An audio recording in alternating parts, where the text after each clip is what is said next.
Over across the Atlantic Ocean is the quaint harbor town of Dingle, Ireland, with beautiful coastal vistas and a picturesque village. It draws a great number of visitors every year. And here at Murphy's Ice Cream, Sean Murphy and his brother have put an Irish twist on the classic American scoop shop.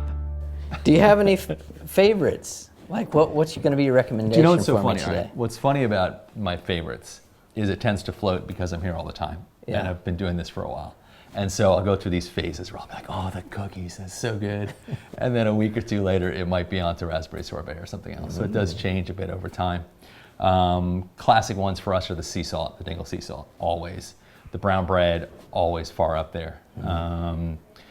Probably that combination would be iconic for us. And Like combination? Combo together. Combo. Combo. Didn't know that was an option. Yeah, oh yeah. We don't judge too heavily. People don't get a combo. Yeah. But I think it's highly recommended. All right, that's what I'm doing then. The brown bread sea salt combo, yeah. In a cone or a cup? I'm just going to do a little cup of some sort. That'd be great. So the brown bread, we take like the Irish brown soda bread and we crumble it up and we put brown sugar on it. And then we stick it in the oven for a long time at low heat and it just caramelizes sort of like a praline. So what makes this specific ice cream unique here in Ireland, here in Dingle, Ireland? The first thing is Ireland is just an amazing climate for dairy. So the cows are outside almost the whole year anyway. That's normal here. And the grass, because of all the rain, because of what we have here, the grass is just incredible. So the dairy's already great.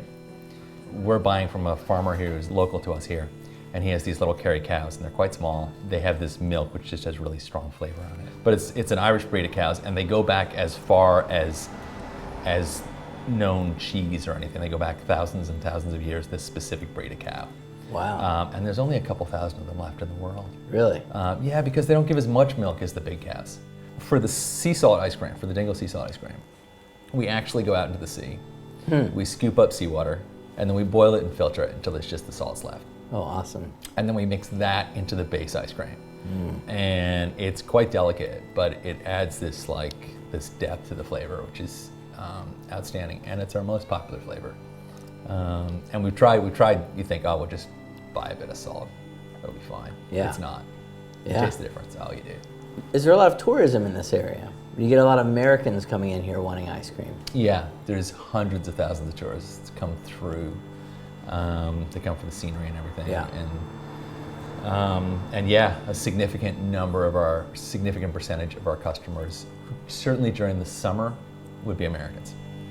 It's a recipe for success that Sean and his brother Kieran, both born in America, were able to concoct only after they reconnected with their Irish roots. Sean Murphy, that's a very Irish-sounding name, yet you don't sound very Irish. Right. So my father was born and raised in Cork City in the south of Ireland, a couple hours east of here. And he then emigrated first to the UK, then met my mother, who had grown up in New York. And then, so he landed in New York then, and I was born and raised there. My parents decided to retire back to Ireland, so we came back and forth all the time, the whole family. It became a bit of our holiday spot, with us as grown kids coming back. Then my brother stuck, he was living here, just because of Dingle being amazing. And after a while, he says, geez, the dairy's good here. There's great loads of tourism here. It's a terrific quality of life, and the food culture is about to go boom. So come on over here, we'll make ice cream. Nobody's turning the dairy as good as it is into ice cream that's of absolute top world-class quality. Let's do it. Yeah. So the gauntlet was thrown down. Took me a couple years, but then I had kids was looking at having kids, and this is just a great place to raise kids. And now you have several shops, not just here in Dingle, but... Yeah, exactly. We have 6 in all. One's closed at the moment, but we'll reopen, so we have 6 in all. And was there a sense of heritage that drew you back here too? Were you curious at all? Was there something about you that felt like, man, I am Irish. I need to be a part of this? My dad used to tell these stories about Ireland, and he was talking about an Ireland of the 50s, where, there was like horse-drawn buggies and stuff. It was like, might as well have been Narnia. right? I guess I had this romantic connection to it from childhood stories that I had all the time. And then coming over as well, yes, there is that sense. Like, there's a sense of understanding my dad better, living here. I'm like, right. Yeah, okay, I get it, right? Yeah. But also, yes, understanding myself as well. It is plugging into a piece of myself. And it's funny because now living here, I have to go back to the US every once in a while to plug in. It's like you need that little bit of a boost of this piece of yourself that's disconnected. Yeah. So that is very real. Yeah. There's been a lot of immigration from Ireland. From my understanding, in the last 20 years, for the first time, there's been more people immigrating back to Ireland. In terms of people coming back, yes, definitely. So it's an exciting time to be in Ireland. You have this really interesting connection where you have, on the one hand, there is still a deep tradition here in terms of like traditional music. There's a culture here which is deep and goes back long. And at the same time, you have the tech industry here. Yeah. So there's this, simultaneously looking forward and back, which is so strong in Ireland right now, I think, more than a lot of places. A lot of job opportunities. So some people are coming for job opportunities. Yeah. And then there's loads of people like my own dad who emigrated when they had to, when things were bad. And then they're saying, geez, I want to go back. Yeah. And I think it's an underrated, this is opinion, but I think it's an underrated part of the growth is you have all of these people who left and then are coming back with loads and loads of experience.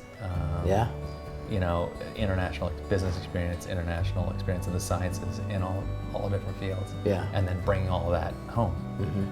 But now, immigrants coming from everywhere and refugees and grappling with how does a country that's traditionally made up of immigrants to suddenly have to grapple with how we feel about people coming back, people coming here, and the tensions that's bringing up. So it's a fascinating time for that. This video is inspired by our PBS series, Reconnecting Roots.